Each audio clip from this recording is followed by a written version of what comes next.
Hello everyone. In this video, I will show you how to fix the Chrome error with the message status access violation.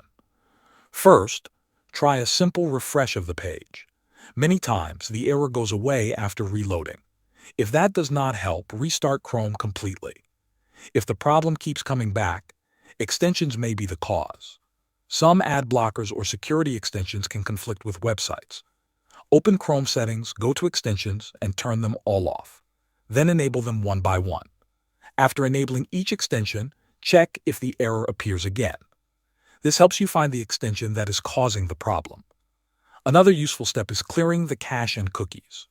Old or broken data can crash pages. Open Chrome settings from the three dots in the top right corner.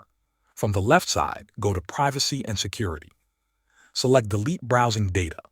Select All Time and click Delete Data. Finally, make sure Chrome is fully up to date. An old version can have bugs that cause this error.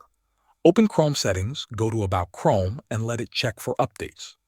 If an update is available, install it and restart the browser. After following these steps, the error should be fixed in most cases. Thanks for watching.